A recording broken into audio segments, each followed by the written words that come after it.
back to another episode of Left Out. Left Out creates in-depth conversations with the most interesting political thinkers, heterodox economists, and organizers on the left. For this month's episode, we were able to sit down with the Marxist sociologist Erik Olin Wright. He has taught at the University of Madison, Wisconsin for over 4 decades, and during that time he has written numerous books, including Envisioning Real Utopias, Alternatives to Capitalism, Proposals for a Democratic Economy, who he co-authored with Robin Hahnel, and the New Left Project, and then finally Understanding Class, which came out in 2015 and was published with Verso Books. He's also contributed a great deal to Marxist scholarship, much which is centered around how to reformulate Marx's understanding of class so it can better describe present-day society, and perhaps more importantly, how it can be used to help outline concrete alternatives. Though this episode focuses mostly on Professor Wright's class analysis, our conversation continued well beyond the typical hour that we usually allot for our monthly interviews. With that being said, we have every intention of releasing that second part of our interview in the coming months on our Left Out podcast feed. Be sure to look for it. Before we jump into this episode, I just want to give a special thanks to all of those who've supported the show and remind those who haven't that if you are enjoying the work that we're doing here at Left Out, to please consider visiting our Patreon page at patreon.com/leftout and donating. We do not put any of our content behind paywalls, and we're committed to keeping the show free. Your donations are what keep the show alive, and any amount helps. Also, if you're on Twitter or Facebook, please check us out. Our Twitter handle is @leftoutpodcast, and our Facebook page is facebook.com/leftoutpod. Okay, on with the show. Here's our interview with Erik Olin Wright on Understanding Class. Okay, so welcome to Left Out. Let's begin this interview as we begin all of them.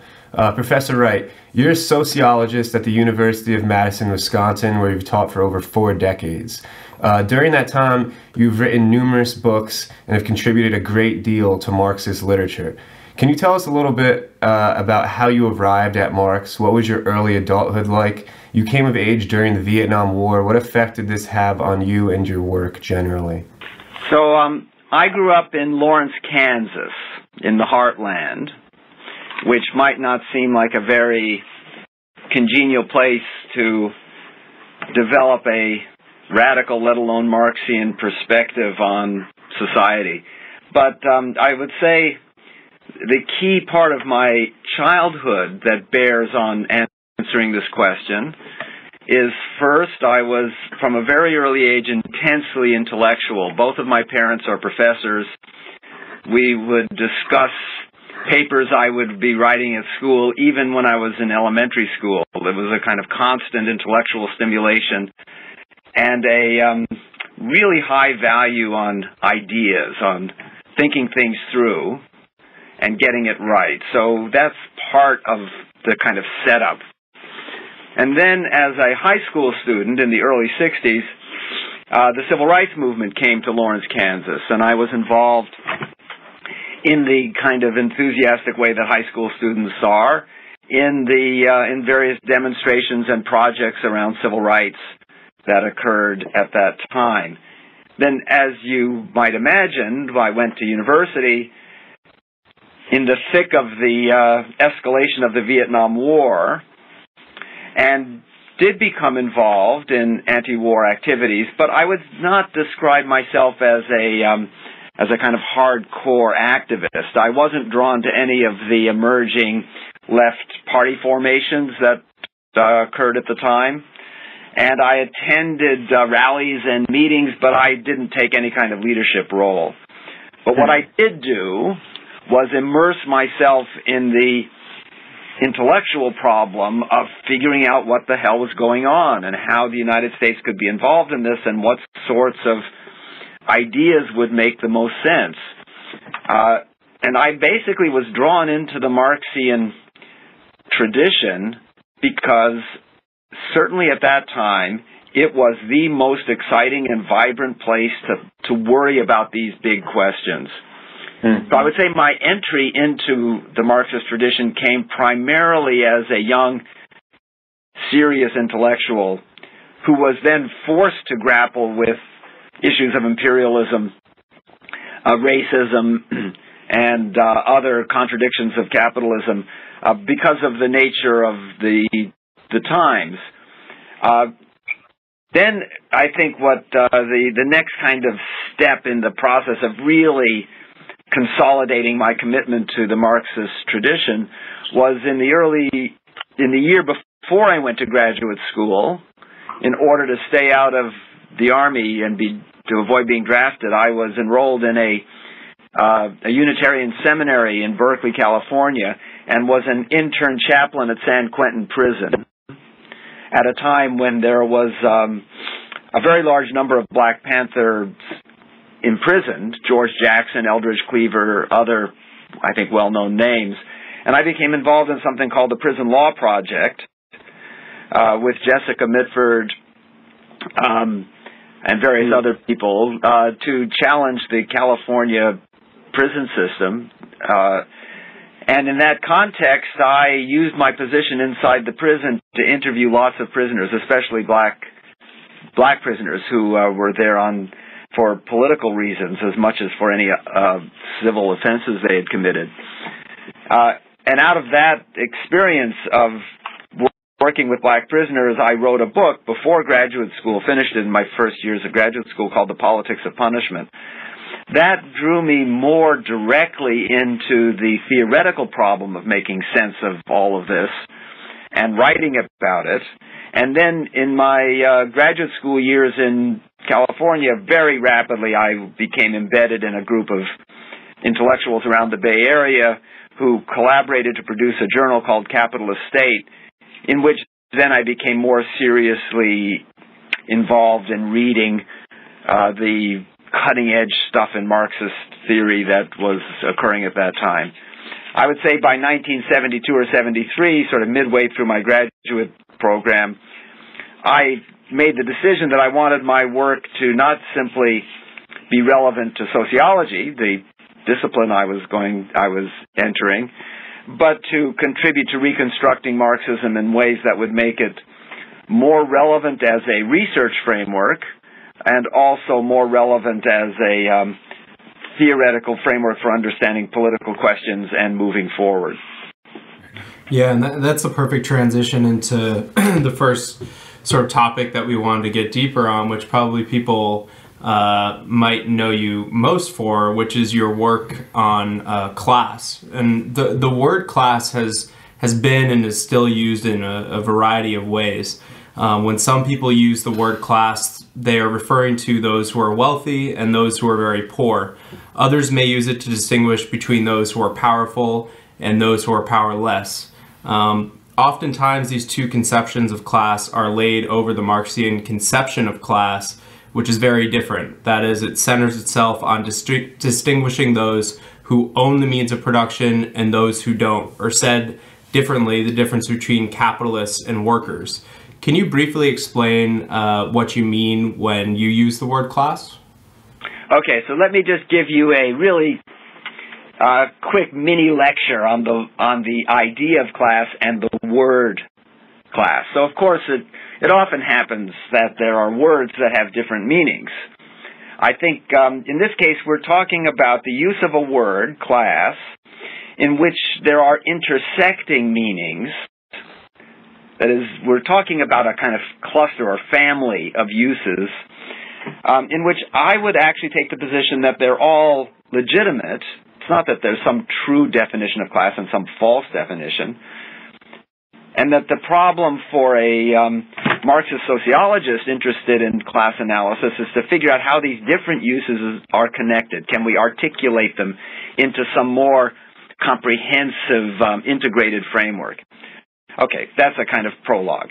So here's a big cut between different ways that people use class. I like to refer to this as the distinction between gradational uses of class and relational uses of class. First, gradational. This is the most common way that people talk about it. Class has an image of rungs on a ladder, and the names of classes reflect that scalar idea. There's upper classes, upper middle, middle, lower, under class. That's another kind of scalar, vertical metaphor. Mm-hmm. Typically, when people have a gradational idea of class, it's embedded in a view of persons that we can describe as an individual attributes theory of class. People have particular attributes which explain where they are located on this ladder. This is the most common usage. When politicians talk about a middle-class tax cut, all they're talking about is a tax cut that will affect people in the middle ranges of the income distribution. That's it. It's just somewhere in the middle. You often hear some really odd amalgams. People talk about good working class jobs that put people in the middle class, right? That's a kind of strange amalgam. It's, on the one hand, using a term working class, which isn't scalar. It's a relational idea, working class jobs, but that they put people into the middle class, that is, into the middle of the income distribution. Yeah, gotcha. Yeah, so they're using two conceptions at the same time.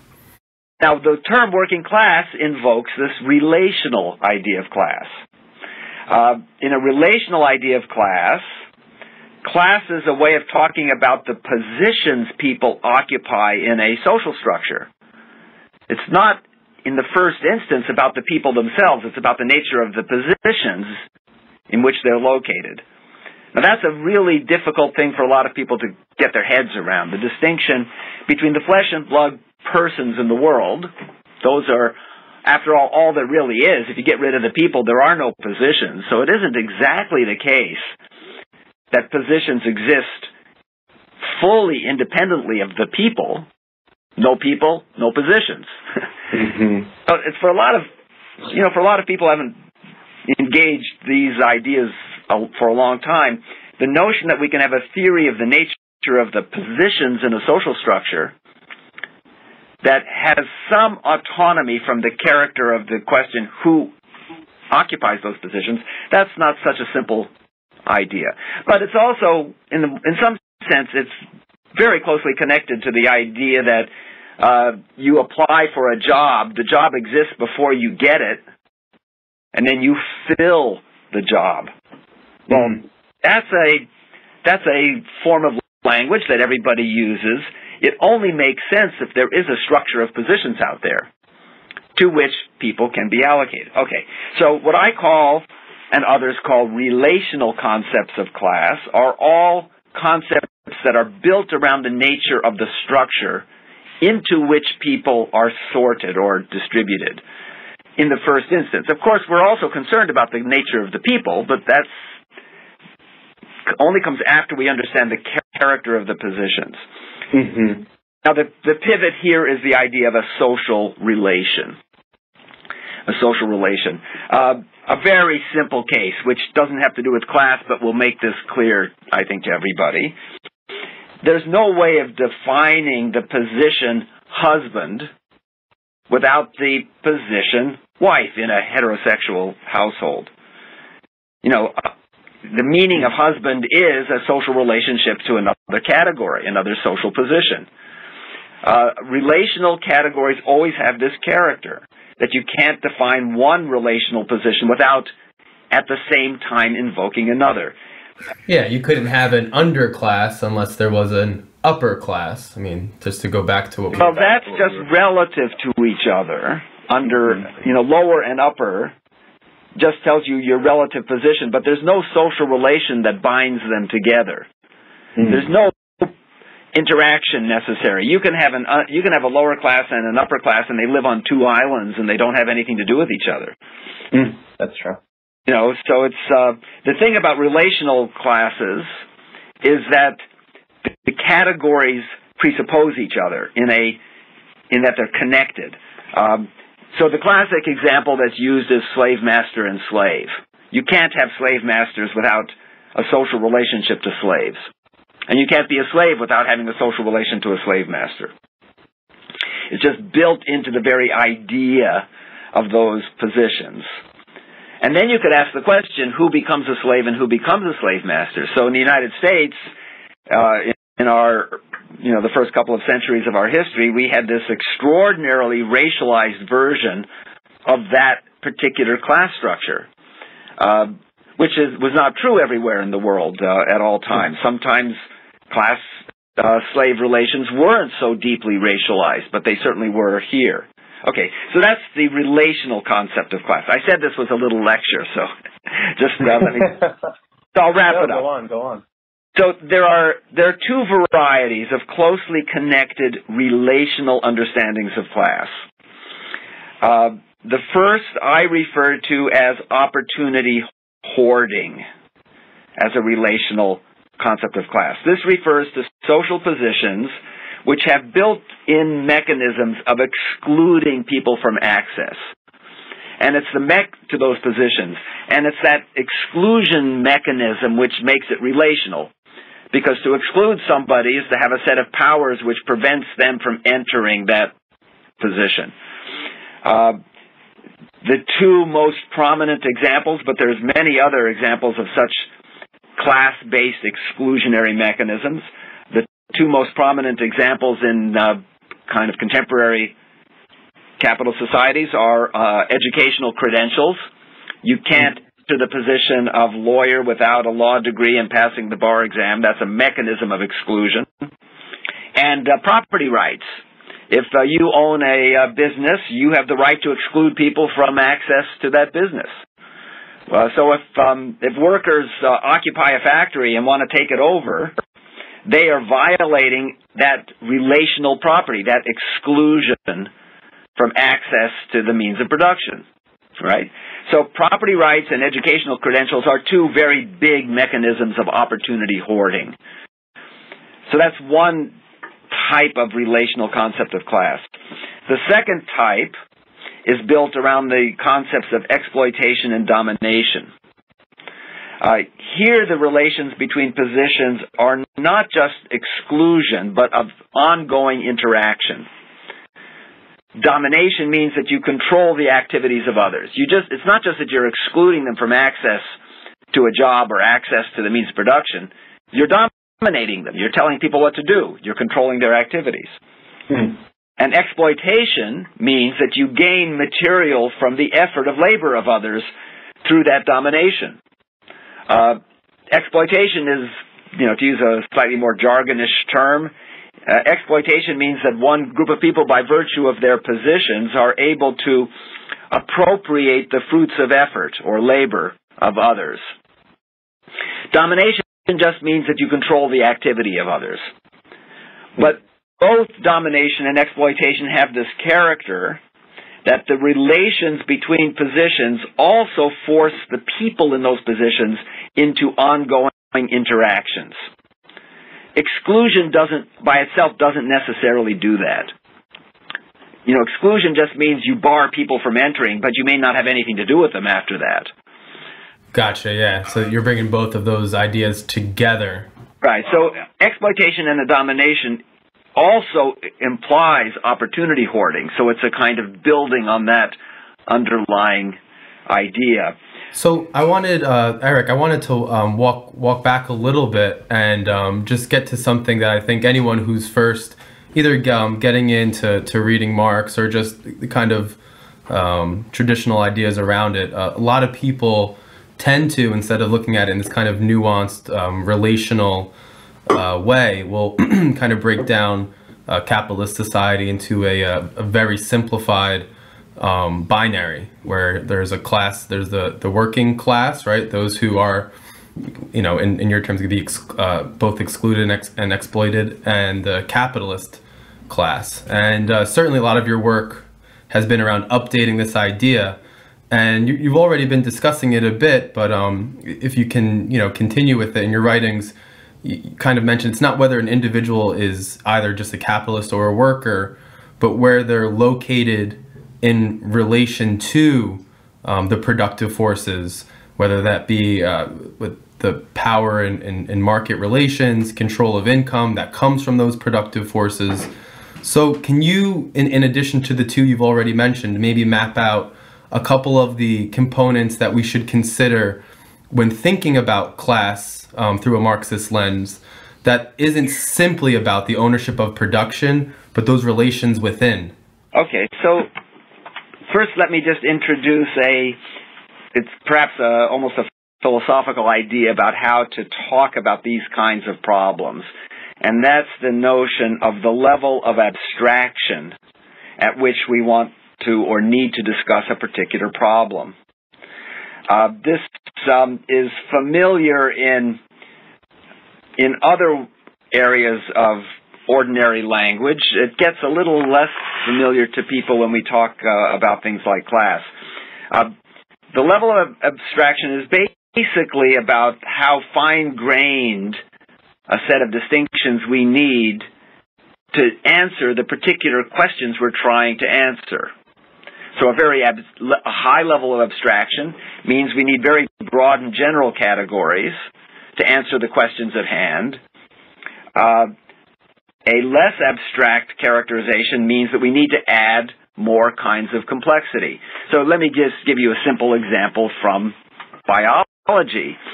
Sometimes what you need to do is discuss the difference between mammals and reptiles. And everything you have to say about mammals applies to both horses and dogs.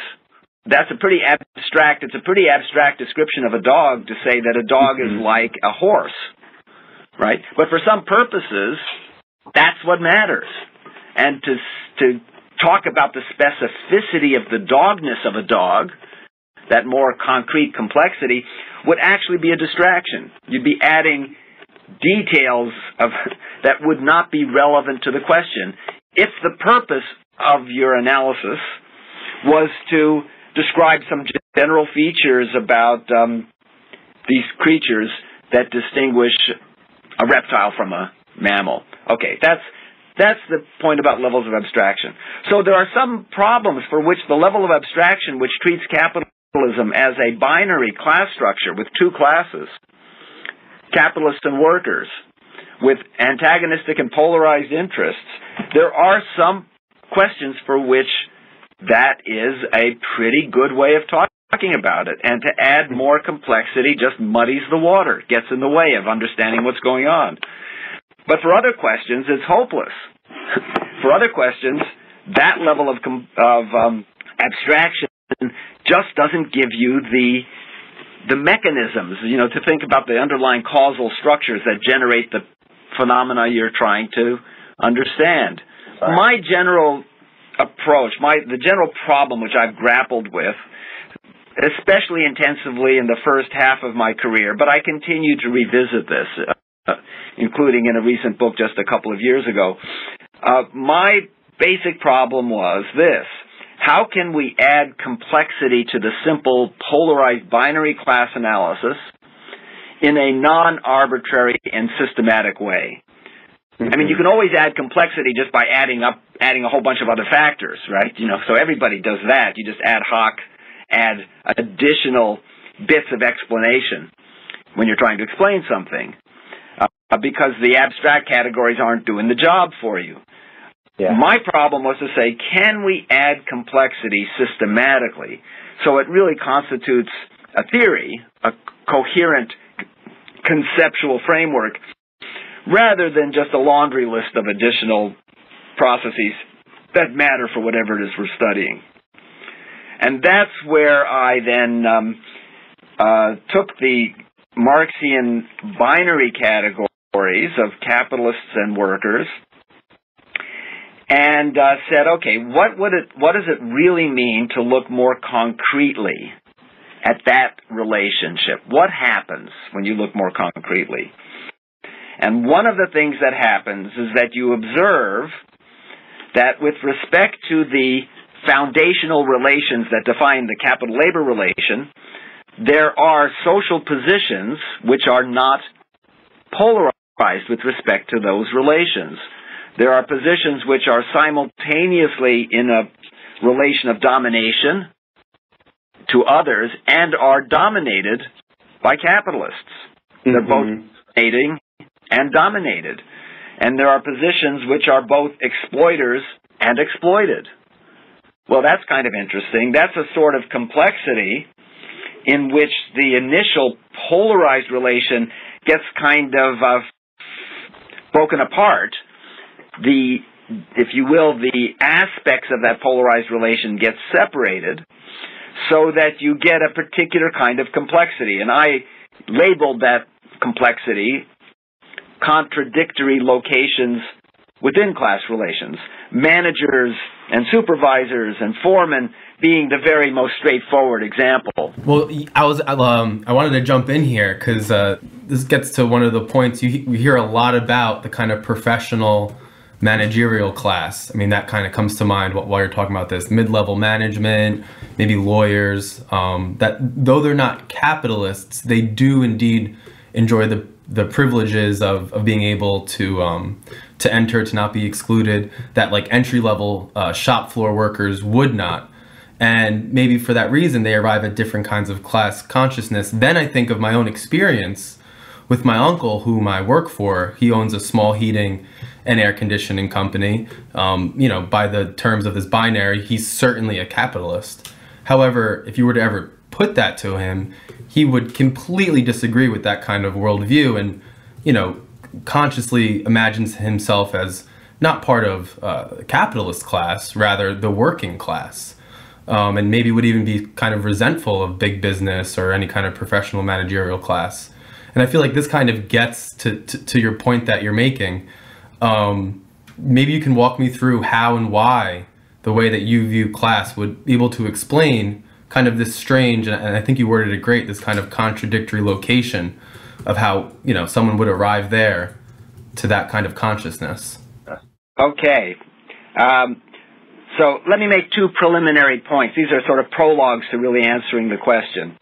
And the prologue has to do with the more general problem of asking questions about a particular person's consciousness, identity, sense of their place in the world, and asking a question about the nature of the location in which they are situated, the relationship between people and positions. You can never derive a person's identity or their all things considered interests simply from knowing their class position. And that's regardless of how you want to define class and whatever level of abstraction you want to do it. The most famous example in history is Frederick Engels. He was the son of a wealthy capitalist, a Manchester exploiter of considerable wealth, and he was still Marx's closest collaborator. We would not have the extraordinary book Capital without it being subsidized by a Manchester capitalist. One of the great and beautiful ironies of history. Identity and interest are derived from a very complex array of biographical, cultural, and political factors. They're never derived and determined simply by where one is located. Now, class position is important. I'm not saying that where you are in a social structure is irrelevant to understanding identity and interests, but you can't collapse these. It's way, way more complicated. And thank goodness it's more complicated. If it was so simple, first of all, there would be no Marxist intellectuals. Yeah, there just wouldn't be. Marxist intellectuals would be a pathology because our class positions are not such as to render us anti-capitalist, etc. Okay, so that's the first point. The second thing I think is it's related, but I think it's worth saying. It's important to distinguish the critique of capitalism as a system and the harms that that system generates in the world from the critique of capitalists as persons. There's a natural tendency for radicals, for leftists, for Marxists, to talk about capitalists, the persons, and to express their anger directed at those people. And some of those people are pretty nasty, so maybe the anger is perfectly justified. But there are many capitalist persons who are perfectly decent people, who are even genuinely concerned about the welfare of their workers. It's not the case that all capitalist persons actually want to screw their workers as much as possible. That's just not the case. They're genuinely concerned about the welfare of their persons, of their workers, but who are under constraints by virtue of the dynamics of the system in which they operate. And it's the system which should be the object of our critique, and not the individual persons. Those are just two sort of homilies, little sermon points to make ahead of time. Okay, now to the problem of my class analysis. So, as I said, my purpose has been to add complexity to the analysis in order to better understand things like the peculiar position of small business owners and how their consciousness and identities are shaped by their specific kinds of concrete positions in the world. And I've added complexities in two kinds of ways. One, which I already said a little bit about, is by adding complexity internal to the Marxian idea of class as based on the relations of domination and exploitation. And the second way I've tried to add complexity is by trying to combine the Marxian relational concepts of class with both Weberian relational concepts, the opportunity hoarding view, and even the gradational view of class, to say these all play a role in adding complexity to the simple binary Marxian idea. Adding these two kinds of complexities is quite a challenge. The challenge is, how do you avoid a big muddle when you add this complexity? The whole point is to add complexity in a way that helps to clarify, not just to make things more complicated. When students raise a critique against something they're reading by saying the world is more complex than that, my answer is, of course the world is more complex than any analysis. The analysis would be stupid if it was just as complex as the world. What you want is coherent complexity. So it's a perfectly good critique to say that this work has produced incoherent complexity, but it's never good to criticize a work for saying things are more complex. Of course they are. They have to be. All right. Now, so I've added these two kinds of complexity. So let me just briefly talk about the first type, that is adding complexity that still is entirely contained within the Marxian relational concept. That is, it's complexity generated by domination and exploitation. I've mentioned one. The first kind of complexity is that some locations into which people find themselves share the relational attributes of more than one class. Managers dominate and are dominated. So, insofar as managers dominate workers, they share the relational properties of capitalists. Insofar as they can be fired by capitalists, by their employers, they share the relational properties of workers. Managers are thus, in a sense, simultaneously in the capitalist and working class. They occupy a contradictory location along that dimension. Another kind of contradictory location. Households complicate this story even further. There are many families in which members are in different class locations. It is not rare to have somebody who is a capitalist or a high-level corporate executive married to a nurse or a school teacher, typically in this gendered way. But there are even cases, I know the data, and you can find instances where you will have a woman who is a high-level executive in a corporation or a proper capitalist married to a carpenter. Every conceivable combination that you can imagine actually exists somewhere, in a big population. Well, those are kind of a strange sort of contradictory class location, because people in households pool their income, and their interests as a household then tends to be tightly connected to the most exploiting and dominating aspect of the class relations within that household. But nevertheless, one of the members of the household in their work lives shares a position with other people that may be firmly in the working class. It would be very interesting, for example, in the recent West Virginia teachers' strike, which had very broad and apparently quite militant support among all teachers, most teachers in West Virginia. There were certainly some teachers in West Virginia who were married to very wealthy husbands. It's inevitable because it's not that rare a combination.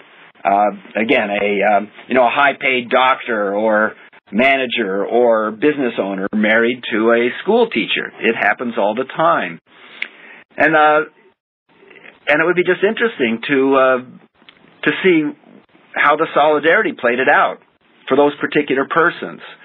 Those were persons whose lives were torn between their highly privileged family lives, which gave them levels of consumption of the bourgeoisie in the hypothetical example I'm giving, and their work lives where they engage in solidarity and shared problem solving and difficulties with fellow teachers. Do they feel that solidarity, or do they distance themselves from it? My prediction, this is a prediction that's uninformed by data about West Virginia, but my prediction is that most of the teachers who in their own personal lives are quite privileged because of this family complexity, I bet most of them expressed strong solidarity with the strike. That is, their work solidarity overrode their household antagonism to workers' strikes. But that's an empirical question.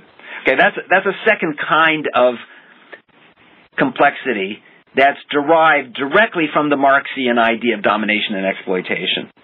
Let me just then say something about the other sort of complexity. That is a complexity that comes from bringing into the story these other class perspectives, let's say the opportunity hoarding approach, which is broadly associated with Weber. These all deal with exclusionary practices, the ways in which particular kinds of jobs enable the incumbents of those jobs to systematically exclude others from access to the job. Exclusionary practices generate what are called employment rents. This is a particular complexity in the process of exploitation. Segments of employees whose earnings are above what would be called the competitive market rate because they can exclude people from access. Well, I think that can create deep divisions within the working class when it happens sometimes. Sometimes in places, unions have functioned as an exclusionary mechanism rather than a broader class basis for solidarity, where unions become mechanisms for creating that kind of privileged position within the working class. Now, I describe that as a division within a class because I'm embedding that mechanism within the broader Marxian analysis, whereas a Weberian sociologist would call that a class division. You see, so I see that as an added complexity within the Marxian framework rather than a standalone class division. Now, to get to your small employer example. Small employers are often dominated by capital, and in some special contexts, they're even exploited by capitalists. Because many small employers also work alongside their employees. That is, they are engaged in the labor of production, not just the activity of bookkeeping and decision-making over what's to be produced and how workers are to work. They're not just bosses. They're also often doing the work themselves. Some of their own effort, then, can be appropriated by capitalists. A common mechanism of this is finance. So the vulnerability of small employers to debt, which is a chronic problem for small business, taking on debt in order to survive and then hitting a bad patch and going bankrupt. Bankruptcy for small firms is heavily associated with debt, not just with immediate business conditions. Well, that makes them vulnerable to capital, and and puts them in a peculiar kind of class position. So that's the sort of way in which I would play out these issues of adding complexity in a non-ad hoc way that makes it easier for understand the particular ways in which people's lives are shaped by class relations. I think that's a great segue into this next question of ours. A few months back, Juan Gonzalez made the point that the popular support for Donald Trump can't be understood simply as support from the entire capitalist class, but rather from a sector of it. You can turn to the pages of the Wall Street Journal to see what the globalized elite capitalist class thinks of some of his policy agenda, and this was evidenced by a good portion of the business community not supporting his campaign prior to the election, but has continued, especially on trade, immigration, and protectionist policies, such as his latest talks about tariffs, to support him. And yet there's no question that this administration supports deregulation of key industries such as coal, oil, and gas, the financial and real estate sectors, and environmental protections. Nonetheless, the sector where Trump's primary political support seems to be coming from is from the small business class, who has not benefited from the trade negotiations and corporate monopolies that we've witnessed over the last 3 decades. This is a sector of society which is certainly at odds with corporate domination and control, primarily as a matter of material interest. And yet, even with this opposition, this sector has historically been fertile ground for right-wing populism, as the Trump moment evidences.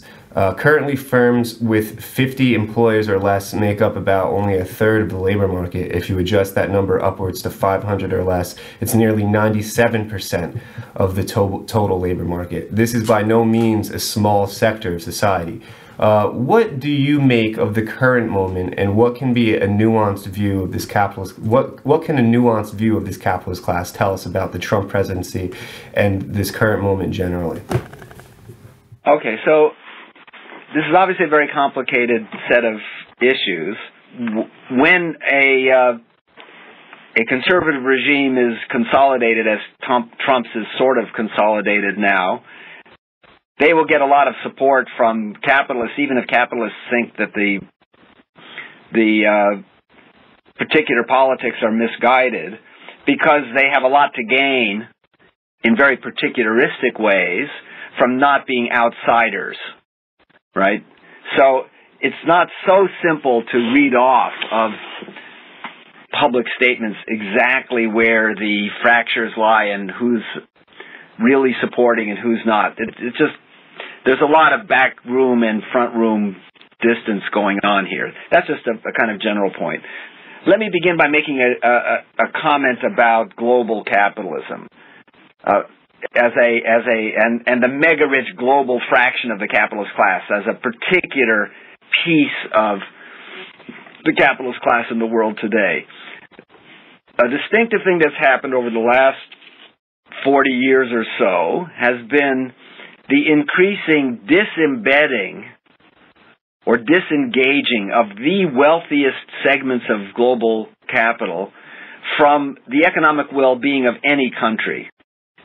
So when capitalists are geographically rooted, they have more complex interests with respect to things like education, infrastructure, public goods. When they're fully globalized, which is especially true for finance capital, they no longer have any class basis for patriotism, for concern about the economic conditions in any particular place. Now, of course, it's not all mega-rich people that think this way. Some of them, for reasons other than their class position, might care about the economic conditions in the United States. But if you are a mega-rich hedge fund manager dealing with global finance and you care about the economic health and sustainability in the United States, it's not by virtue of your class position that you care about that. And people have all sorts of other motivations besides class. So that's the first point. There's a segment of the capitalist class that really is post-national.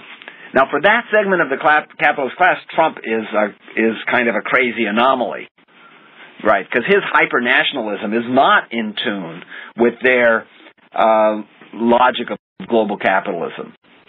And the fact that he's actually acting on that it wasn't just a populist rhetoric to, shore up his base, I think has made segments of that global capitalist, particularly finance capitalists, quite nervous. Nevertheless, they also see the Trump administration as a chance to accomplish things that they've wanted to accomplish, like weakening the bank regulations that were put in place and which act as genuine constraints on the power and profitability of banks that are chartered in the United States. Okay, so that's the global capitalists. Now, small business in general tends to be conservative politically. That's broadly been the case. It's not that there are no segments of small business that are not politically progressive.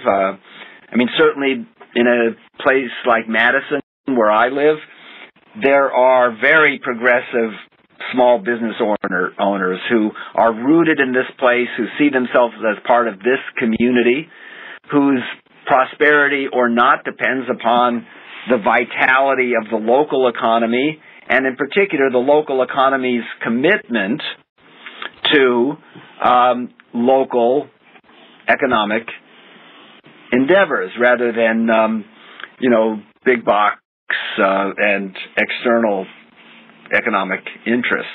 So there are plenty of progressive small business people in a place like Madison, and I think that's true everywhere. But generally speaking, you're right, that small businesses tend to be politically conservative. I think this is because, to a significant extent, that their strategies for making their way in the world relies very heavily on very long hours of work and very hard work and risk-taking, in which they put their own resources into play to survive as a business. So they are, in a sense, embodying the individualism of individuals taking risks and putting their blood, sweat, and tears into a project in order to succeed. And often to succeed in what is relatively an unforgiving environment. It's a highly competitive economic world in which they live. Most small businesses don't survive, after all. The bankruptcy rates are high. They're trapped within the contradictions of capitalism, which does not make them so much as natural allies of big capital, but it does make them, I think, in a sense, spontaneous opponents of political forces that favor oppressed groups. So the social democratic and progressive impulse to create new rules of the game and new resources available for people who have been oppressed and marginalized by capitalism, to a small business owner who works hard, puts their own resources at risk, that does appear like giving a handout to people who haven't done what they've done. So they experience a world of welfare and risk reduction as a world that's hostile to them. Now, part of that is because we don't have a structure in place that actually helps sustain small business and create coalitions between small business owners and other categories of people who are at risk in the highly competitive environment of a capitalist economy. I don't think that it's an unbreachable divide to create political coalitions and projects which are beneficial both to racial minorities that have been oppressed, to working class precarity, and which also help to stabilize a small business sector that can occupy a progressive niche within a transformed economy. Yeah, and let's talk a little bit further about the unique state of global capitalism right now and the conditions for potentially coalitions and sort of organizing out of it. We interviewed the Marxist scholar, Professor David Harvey, a few months ago on this program about his new book, Marx, Capital, and the Madness of Economic Reason. And during that interview, when we asked him to tell us where he believed organizing on the left and in general in the working class needed to occur, he pointed towards what he called the state finance nexus, which for him encompasses international financial institutions like the World Bank and IMF and their relationship to sovereign countries, but also the relationship between financial institutions and domestic governments within the state itself. We have today's White House and many before, at least as long as I've been an adult, I'm 30 years old, where top economic advisors and cabinet members have had lifelong careers working for the same banking and finance sectors they're now in charge of regulating and writing policy for. Typical regulatory capture stuff, but just applied to the banking and financial sector. Yet finance or global finance as we understand it today did not exist when Marx was writing. Likewise, once a major sector of the economy, industrial manufacturing, which was so central to Marx's original analysis, now at least in the United States makes up only 8.5% of the workforce according to BLS data. So my question for you, Erik, is how do you deal with the question of manufacturing's diminishing role and the dominance or rise of the financial sector in our daily lives? And what is a Marxian way of analyzing this tremendous shift in our economy and what it means for the growing amount of workers who no longer share a shop floor with one another? Okay, so let me address this problem in a kind of two-stage way. First, to talk about the state of the working class and the problem of collective organization, and then to talk about the target of transformation. What is the crucial focus or political economic strategies for creating a more congenial space for progressive politics? So I'll first look at the state of the working class and then address the issue of financialization of the economy. So the fragmentation of workers and the decline of large, interdependent, giant work sites has certainly created deep problems for collective action for the working class. The issue here, I think, is not so much that of the interests of workers, that is the extent to which their lives are harmed by capitalism and they are in their work lives opposed to domination and exploitation. They are thrust into positions opposed to domination and exploitation by capitalists. So I think the issue is not so much their interests, but of their capacity to act. And the decline of manufacturing is certainly part of this process. It's a process of atomization of class conditions, class situation, rather than a collectivization of their experiences. In the large factory, people live their lives collectively, not just as individuals subordinated to capital and harmed by competition, but as a collective of interdependent people who saw each other and talked to each other. So the large factory was a key part of Marx's own predictions about the capacity of the working class to form a collective social force capable of challenging capital. Well, that has unquestionably declined. And that means that if there is to be mobilization for an anti-capitalist political project in the future, it can't rely on the idea of having a ready-made collectivity that is initially formed in the workplace and then merely needs to be reformed politically. So that it's a transformation of an already collectively organized entity into a more politicized one. No, the task now is to actually form the primary collectivity, and that's a much harder problem. Fortunately, I think it's a harder problem that's occurring in a changed world of communication, which makes it much easier to coordinate and to connect people, even if they don't live in large and work in large collectively organized units. Both the physical transportation issues and, of course, the cyber transportation issues, the ability to connect with people, has just changed in extraordinary ways, which can facilitate broader-based collective action and may be able to ultimately compensate for the fact that in the daily intimate lives of people, they're not already aggregated into large units of production. Okay, that's on the working class side of it. On the financialization side, the growth of finance matters for a different kind of reason. Finance is globally mobile, so it has the capacity to undermine any political strategy for more egalitarian transformations. You know, the threat of financial exit is a threat which undercuts political projects. It's always been true that progressive political forces, when they periodically gain political power through elections or other means, they always face the problem of having to create a, quote, favorable business climate. That is, so long as you live in a capitalist world, you need a favorable business climate in order for the economy to go well. And it certainly does not do progressive politics any good to get elected and then have the economy tank. So it's always true.